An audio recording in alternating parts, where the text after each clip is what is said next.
back to another true crime video. I am Tiara Dominguez, and on this channel I talk about true crime cases, more specifically cases from my hometown Utah. According to the Utah Bureau of Criminal Identification, there are more than 400 cold cases across the state, and we're going to talk about them. Hopefully together we can keep these stories alive and maybe along the way bring the victims and their loved ones justice. Let me just start off by saying that this case took me down the deep rabbit hole of old newspaper archives in search of literally any information that I could find, because there was very little that I was able to find, and really anything that I did just led me to have more questions. I really hate not having the answer to the most basic of questions, and I ran into that a lot with this case. And even though that's super frustrating, I still wanted to talk about this case because I think that it needs to be talked about and it deserves to be talked about. And that is the murder of Deborah Grabher. But before we begin, especially with today's video, I want to make it clear that I mean absolutely no harm or disrespect to anybody involved in the case. This is simply information that I have gathered for the sole purpose of spreading awareness and hopefully getting justice. I always encourage you to do your own research as well, and let's get into it. Deborah Marie Grabher, who was also called Debbie, was born July 20th, 1976 in Lancaster, California to Patrick Grabher and Cindy Scherer. I believe at the time of her death she had 5 siblings, 3 sisters, and 2 brothers. And I could really find next to nothing about Debbie's childhood. What we do know is in October of 1991, so when Debbie was 15 years old, she ran away from a group home that she was staying at in Ohio. She took a bus all the way to Salt Lake City to live with her mom Cindy and her partner, whose name was Kat Fredrickson, in a duplex that was located at 59 South and 800 West. Now, I don't know too much about the circumstances surrounding Debbie's foster care situation. I don't know how long she was in foster care or what events brought that on. Literally, all I could find was that she ran away from a group home in Ohio to live with her mom in Salt Lake City. She had siblings, and I wonder if they were all in foster care too, because Cindy didn't have any of Debbie's siblings living with her at the time, and I'm not sure about Patrick. Some articles state that Debbie was homeless for a while until she actually made it to Salt Lake City, and my first thought when I read this was like, okay, was there anyone out there looking for this 15-year-old girl? But in an article that I read, Cindy said that Debbie was pretty witty. Whenever police went to where Debbie was looking for her, she would actually be the one to answer the door and say, "Sorry, Debbie's not here." And I mean, she did end up running way back to her mom, so I don't really know how that works. I just wonder why she couldn't go back to her mom's to begin with. Regardless, once Debbie made it to her mom's house, she started school at West High, and it was said that she didn't have many friends. I mean, she did just move there. But yeah, Cindy said that she spent most of her free time at the mall or at the library.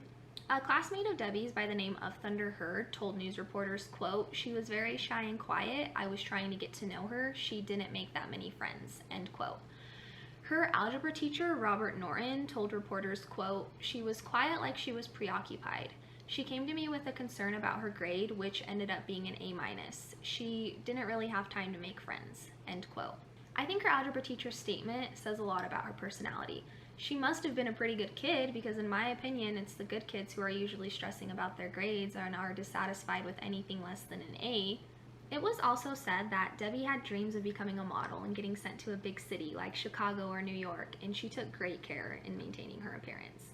Her mom, Cindy, said that even though she was focused on her career plans, she would still eat a chocolate every once in a while. Debbie was also described as being a very generous person who took joy in helping others. She was known to have breakfasts waiting for her mom when she got done working graveyard shifts as a nurse, which I think is so incredibly sweet. But one thing that Debbie wasn't too generous about was doing the dishes. Cindy said that Debbie absolutely hated doing the dishes, and if she was asked to do the dishes that day, she would wait 10 minutes till midnight and say, "Well, I did them today." Clever girl. January 16th, 1992 was a Thursday. Debbie probably woke up that morning thinking that it was going to be like any other day. She got ready for school, probably bundling up for her walk to West High because winter mornings can be brutal here. And her mom said that she left for school at around 6:30 that morning. It was about a 20-minute walk from Debbie's house to her school, but she would never make it. According to Cindy, Debbie never returned home from school. And this was unusual because she hadn't made many friends yet, and if she was ever away, she would always call to check in. Another thing that was unusual was that Debbie had just learned where her sister was staying at in Nevada and was planning to send some Christmas presents to her that Thursday, which she was pretty excited about. But the presents were still sitting in the other room. So Cindy called police at around 8 p.m. that night. Officers did make a report, but told her to wait and see if Debbie came to school the following day. I'm sure they would regret making that decision.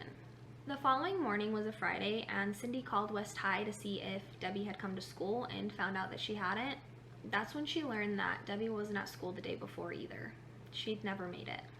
Meanwhile, two tow truck drivers were out when they saw something weird. They saw a transient-looking man whom they described as being white, around 180 pounds, having long hair and wearing a long, dark, thick green army coat. And this man was pushing a shopping cart filled with what looked like a bundle of blankets. Nothing too out of the ordinary, right? Wrong. These men said that these blankets appeared to be wrapped around something large. They saw this man dump the bundle from the shopping cart, drag it to a weeded area, sort of cover it up with more weeds and debris, and then just walk away. So these men called the cops. When police arrived at the scene, they found a girl who was fully clothed, her hands and feet were bound, and she was wrapped in 2 blankets. That girl was 15-year-old Deborah Grabher. Investigators also found a shoe print impression at the scene, and it was such a good impression that they were still able to see the Outback logo perfectly preserved in the snow. And this led investigators to believe that the person who dumped Debbie's body was wearing brand new Outback boots. Which brings up the question, what was a homeless-looking person doing wearing new boots? I've seen a few articles that say detectives are withholding Debbie's cause of death for investigative purposes, but I've seen even more that say she was suffocated, so I don't know if they're just trying to throw people off or they don't know what they're talking about. Another super frustrating part about this case, for me at least, is the location where Debbie's body was found. I've read that she was found at 743, 750, 751, and 800 West South Temple Street. So yeah, either way, we know that this is the general area in which she was found, and it's very close to where she lived. It's about a 2 to 3 minute walk. Police weren't exactly sure where to start with their investigation because Debbie had just moved there. Who could possibly want to hurt her? She hadn't been in Salt Lake City long enough to really make any friends, let alone any enemies. So investigators read her diary in hopes to find something of relevance, but that didn't really lead them anywhere. She wrote what any 15-year-old girl would write about, how boring her classes were and boys that she had crushes on.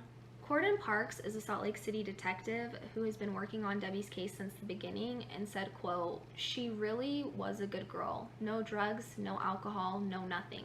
She really and truly was a good girl, trying to do good in life, and she got tangled up by somebody for some reason." End quote. As I've said, Debbie's body was found very close to where she lived, and this led police to believe that Debbie knew her killer, or they at least lived nearby. So police started looking into Debbie's mom, Cindy, Kat, and Kat's ex-husband, Lawrence Wood, who spent a lot of time at the house. When Debbie's body was found, she was bound with what almost looks like a shoelace or the pull string to a small hoodie or gym shorts. She was also found wrapped in 2 blankets. One of the blankets that she was wrapped in was green and has been described as being absolutely filthy. It was covered with stains and burn holes. The other blanket was pink and described as being a bedspread type of blanket. It was said that at least one of these blankets was known to be used at one of the 3 Salt Lake City homeless shelters at the time, which coincides with the tow truck driver's description of the transient-looking man dumping the body. But what's also interesting about this is Lawrence Wood, Kat's ex-husband, told police that Kat and Cindy used to stay at 2 of the shelters and took the bedding with them when they left. It was also said that when investigators searched Debbie's room, there wasn't any bedding on her bed, only a red and black Afghan, which I think is really interesting because 1, she was obviously found wrapped in bedding, and 2, this happened in the middle of January.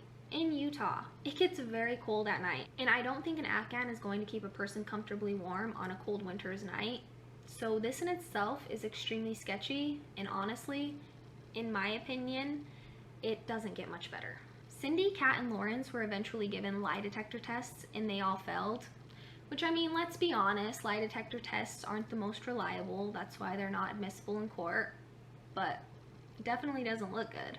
Something else that I think is interesting about this is that in the old newspaper articles I was reading, Kat tells the media multiple times that she passed these polygraph tests and that police basically just wanted her to take them so that they could clear her. I mean, maybe investigators did tell her that she passed so that they wouldn't tip her off to the fact that they were investigating her as a suspect. I don't know. I just think that it's interesting that she would go out of her way to tell the media that she passed these polygraph tests when she didn't. Debbie's mom, Cindy, did tell reporters that she was suffering emotionally when she took the polygraph, but said that she did suspect Kat's ex-husband, Lawrence. She said that Debbie didn't like Lawrence, and she also said that she asked for Lawrence not to come to their house, but he was there every night that she worked, which, can we just address that for a minute? It was said that Cindy and Kat were partners, and Lawrence was Kat's ex-husband and frequented their home often. I mean, it is possible to maintain a close relationship with your ex-husband, but that just seems like a really weird dynamic to me. What's also interesting is that Kat didn't deny fitting the description of the suspect. She told media that she was amazed when police let her walk out of the station once she completed her polygraph, saying, quote, "They told me the night they identified Debbie's body that I fit the description of a transient who witnesses saw dragging the body. I said to them, then I must be your chief suspect." End quote. Also, the bedding that Debbie's body was found wrapped in had black and white animal hair stuck to them, and coincidentally, Cindy and Kat owned a white dog and 2 black cats. Police did take hair samples from the animals living at the home, but apparently nothing ever came of that. They never said whether or not it was a match. I would think that testing animal hair is relatively similar to testing human hair, and I wonder if a root has to be attached to the hair in order to make an identification, and maybe there wasn't a root attached to the hairs found on the bedding. I mean, I don't know, I'm no forensic scientist, but you would think that maybe with today's technology they would be able to compare the hairs and tell if they came from the same animal. You could also argue that the hairs fell off of Debbie's clothing and that's why they're on the blankets that she was wrapped in. Something I think a lot about in this case is the 2 tow truck drivers. I mean, thankfully these men caught this and called police, otherwise who knows how long it would have been until Debbie was discovered. But they literally saw this person dumping a body. Imagine if they would have walked up to them and been like, "Hey buddy, what are you doing?" We could literally have all the answers and not even be sitting here today. Obviously, I get why they didn't go up to this person. They could have had a gun, they could have been dangerous. Who really knows? But it's just crazy to think about the what ifs in this case. What if they would have gotten a better look at this person? Something else that I never knew that I thought was pretty interesting about this case is that the media and police actually got into a pretty big dispute over this case because KUTV News was covering the story of Debbie's murder and they had interviewed Cindy and Kat, and I guess police were interested in these videos and wanted to see them, and the news station allegedly said no. So they were then served with a subpoena that allowed detectives to look over their footage as well as a gag order that prevented them from even talking about the case. And this definitely ticked off the media. Representatives for the media argued that this went against their First Amendment rights, which prevented the government from choosing what they can and can't release.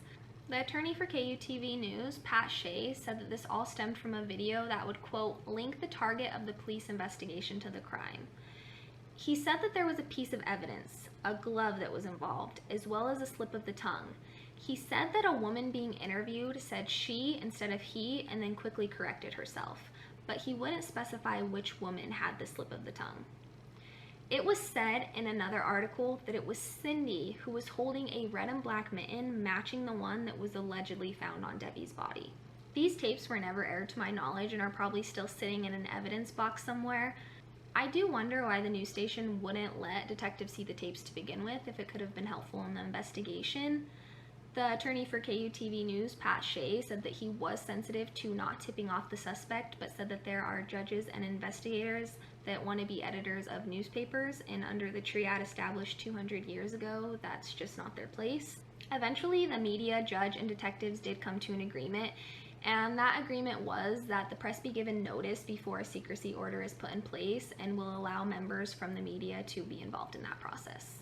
Now, I couldn't really find anything about Debbie's dad, Patrick, but Cindy told news reporters that she was upset that he had called her and Kat Satan worshipers, saying, quote, "It takes the focus off the creep who killed Debbie and onto the lifestyles of the weird and perverted," end quote. And although I never found the article where Patrick says this, I did find one where Kat Fredrickson called herself a practicing witch, saying, quote, "Debbie had nothing to do with my practice. I do not practice satanic worship, and neither does anyone else in this house. She was not involved in any trouble. None." End quote. And just so you guys know, this is a time where cults and satanic worshipers were really becoming a thing, and a lot of people really thought that it was behind a lot of homicides and missing persons cases. I mean, this happened in 1992, and the case of the West Memphis 3 happened in 1993, and I'm sure most of you have heard about that case because it's a pretty big deal. So yeah, just to kind of give you guys an idea of where we as a society were at with the whole satanic worship thing being the cause of a lot of murders. So I'm sure this was very off-putting, especially to the residents of Utah. Patrick apparently told the media that Debbie didn't really like Kat and that they were always arguing, and Cindy said that, yeah, Debbie did get impatient with Kat lying around with her bad back, but the last entry in her diary was Debbie looking forward to Saturday when she and Kat were going to make a bathing suit together. She also said that the epitaph on Debbie's headstone is in memory of the alphabet games that she and Kat used to play together. Debbie's headstone reads Y, like the letter Y, question mark, because zebras suck ink, because I guess that's how all of their games ended. And I'd like to know what alphabet game this was, because I always thought the alphabet game is where you pick a category, for example fruits, and then you'd pick a letter, for example A, and you'd say a fruit that starts with the letter A, like apples, and then go on, B, bananas, C, cherry. And I'm not saying that they didn't have some sort of game, maybe it was a game all their own. I'm just saying I've never heard of it, and I'm genuinely curious. So if any of you know of a game that could end like that, fill me in the comments below. Shortly after Debbie's murder, Cindy and Lawrence moved to California, and Kat stayed in Salt Lake City. Kat told reporters that Cindy left because she was having a hard time dealing with the death of Debbie and moved in with her sister in Oakland. And she said that Lawrence just shaved his head and left town.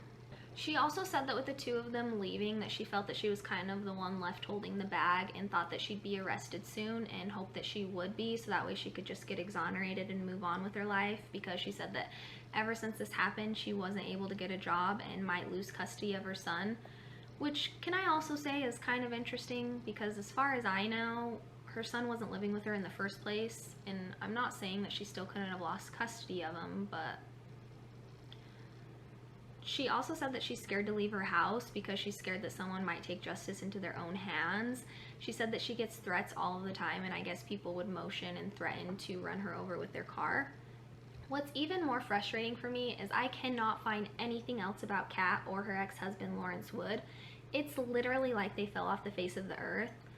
I think I heard in a podcast called Zion's Lost that Kat died 2 years later in 1994, but I don't know the cause of her death, and I couldn't find any record of this myself.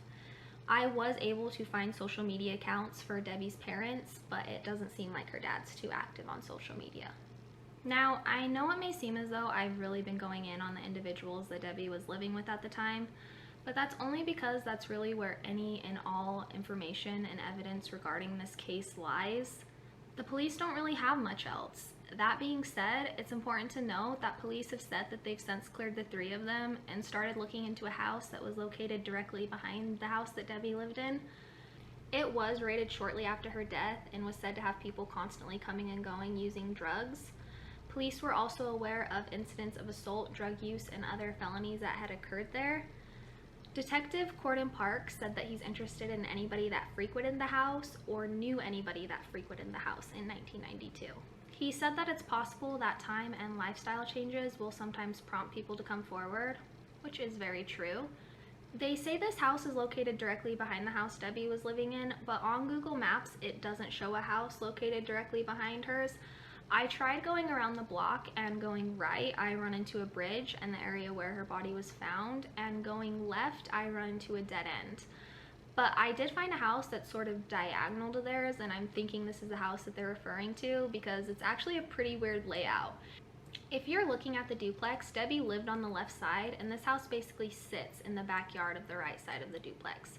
So yeah, it is a possibility that maybe Debbie ran into someone on her way to school, but she did take the same route to school every day, and most of it was public, and there were never any reports of a struggle or anything like that, but she did have to go through an alley that was frequented by homeless.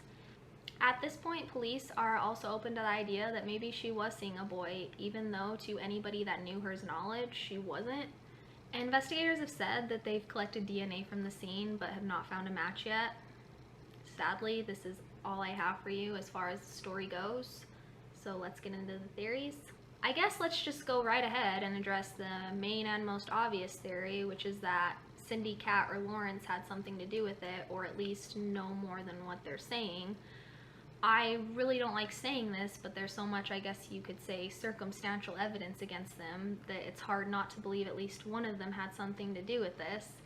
But the question is, why? It was said that Debbie didn't get along with Kat or Lawrence, but maybe it went a little deeper than that. I mean, she was only living there for 3 months, so whatever happened had to have come to a head pretty quickly. It's all just so much, from the location where she was found, to the bedding, to the animal hairs, to Kat's weird comments, to the whole dispute between media and law enforcement, to Cindy and Lawrence just leaving town. I don't know, at the very least, I think we can all agree that it doesn't look good, but most importantly, police said that they've collected DNA that they haven't matched to anyone yet, and I'd assume and freaking hope that they've already compared the DNA to those 3. Another theory is that she ran into trouble on her way to school. This wasn't the best part of town, and a lot of homeless people kind of hung around this area, so it's quite possible that she ran into somebody with bad intentions. Here's my issue with that theory. Usually a homeless person doesn't go and murder someone for no reason, and what would they get from Debbie? Because it surely wouldn't be anything of monetary value, and I don't want to get too graphic here, but Debbie was found fully clothed, which could and hopefully points to this not being a sexually motivated attack. So what would a homeless person get from killing Debbie? And again, if there was some sort of attack, it would have had to have happened on her way to school, and it was early, but there wasn't any reports of screaming or a struggle or anything like that. Also, Cindy told reporters that Debbie was, quote, street smart from her times being on the run, and that she knew what types of people to avoid. Another theory is that someone with ill intentions offered her a ride that morning and she accepted. I mean, it was cold. The disturbing thing about this theory is that the 2 witnesses actually saw the body being dumped Friday morning, but Debbie never made it to school the day before. That means whoever had her for around 24 hours. And we don't know how long she had been dead before police arrived at the scene. It's absolutely horrifying to think that this poor girl had possibly been held captive for hours and what she may have gone through. But this theory also goes against the idea that a transient person did this, because they would have a hard time concealing her for that long without a place to go. Some people also believe that the transient person pushing the shopping cart was some type of ploy to throw investigators off. Like, maybe the person who actually killed Debbie paid a homeless person to dump the body and they didn't even know what they were dumping at first. Or maybe the person was only dressing like they were homeless, and this could explain the new boots. Also, investigators told Kat that the 2 witnesses saw the suspect walk back in the direction of her and Cindy's house, and her response to that was that they must be blind and don't know what the hell they're talking about. But if that is true, it could benefit the theory that either they had something to do with it or the drug house next door did. Also, there is a chance that maybe she was talking to a boy that she went to school with, or maybe he was older and she just didn't tell anyone. It's definitely possible. Based on what we've heard about her journal entries, she was taking an interest in boys. I mean, she was 15 years old, but it also seemed like she had a good head on her shoulders. She cared about her grades. She wasn't involved in drugs or alcohol. She did have a history of running away, but to me, it just seemed like she was trying to find her place in life and in search of some stability, and she got dealt an extremely shitty hand, and it absolutely breaks my heart. This beautiful girl had obviously been through some things in her very young life, but she didn't let that consume her. She still had hopes and dreams and was well on her way to achieving them before someone took that from her and got away with it. This case just really bothers me, and there's someone out there that knows something. I know that this happened a long time ago, but that shouldn't stop people from talking about Debbie and keeping her story alive so she can hopefully someday receive the justice that she deserves. People with any information on Debbie's murder should call 801-799-3000. Salt Lake City offers a standard $5,000 reward for information leading to an arrest in a homicide case. Thank you all so much for listening to Debbie's story. I really do appreciate it, and I hope to see you all next week with another case. Bye. She was dumped empty lot near our house. And it's just so shocking that I just want to cry. But it's an image Cindy Shearer can't forget. In 1992, the body of her daughter, Deborah Grabher, was wrapped in a blanket and found a day after she went missing. This was no accident. I don't know if they actually meant to kill her, but I can't think of any other reason you would kidnap somebody, tie them up, and cover their eyes. Back then, the mother, along with her female friend and her friend's ex-husband, were seriously questioned. I want to find the person that killed Debbie, and I want them dealt with just as firmly as it can be. Police suspected someone close to the family murdered Grabher. The trio were given lie detector tests and all failed. Shearer says she was suffering emotionally from her daughter's murder. She claims that led to her failing the polygraph, but she did suspect her friend's ex-husband. She had a husband who Debbie absolutely hated, and I had asked for that husband never to come in the house. And he always was in the house every night I worked. The Utah Cold Case Coalition has also been searching for answers. It's just a really odd set of circumstances. Somebody was actually seen dumping the body, which is unusual. And that witness called police, leading to the discovery near 800 West South Temple in Salt Lake City. The person had the stature of a male, but I don't think they know the gender for sure. I mean, the person was wearing Outback boots and had a long coat. But after 27 years, no one's yet to be arrested. Grabher's murder remains unsolved. I don't know why. Why? Why was my baby killed? She was 15. DNA was collected, but to date, Salt Lake police have not been able to find a match. There is a reward offered for any information that leads to an arrest or conviction. Visit our website, abc4.com, click on this story and follow the link. For the Justice Files, Marcus Ortiz, ABC4 News.